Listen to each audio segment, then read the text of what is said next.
હવે એના માટે તો હવે સરકાર જે કરે એ બરાબર છે, કંઈક સારા માટે જ કરતી હશે સરકાર, આપણા નાગરિકોના કંઈક ઉદ્ધાર માટે.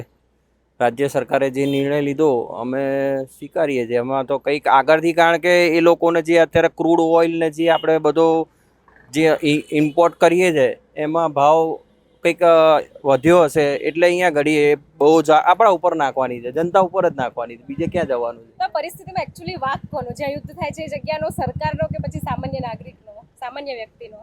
ના, સામાન્ય વ્યક્તિનો વાંક નથી આમાં, પણ હવે યુદ્ધ થાય છે જે બે દેશો વચ્ચે, એમાં આપણો મરો થાય છે સામાન્ય નાગરિકનો. આ પરિસ્થિતિને તમે કેવી રીતે જોવો છો? જે આગળ શું થઈ શકે એવું છે, અને વ્યક્તિગત રીતે તમે કેવી રીતે જોવો છો? હવે આ પરિસ્થિતિનું તો કંઈ કહી શકાય એવું છે નહીં, પણ કંઈક હશે તો જ સાહેબે, એટલે આપણા માનનીય વડાપ્રધાન શ્રી મોદી સાહેબે કંઈક આ ડિક્લેર કર્યું હશે.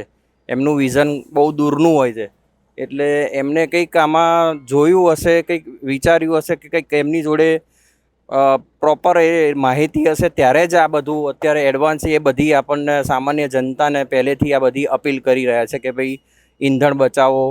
એટલે જ એ કહી રહ્યા છે કે ભાઈ ઈંધણ બચાવો, બને એટલો ઉપયોગ ઓછો કરો, વર્ક ફ્રોમ હોમ ને જે આ બધી અપીલો કરી રહ્યા છે સાહેબ. અને ગાડી વગર તો આવી ગરમીમાં તો કોઈ પોસિબિલિટી જ નથી કે કોઈ કહેવાય કે ગવર્મેન્ટ ટ્રાન્સપોર્ટેશનનો ઉપયોગ કરી શકીએ.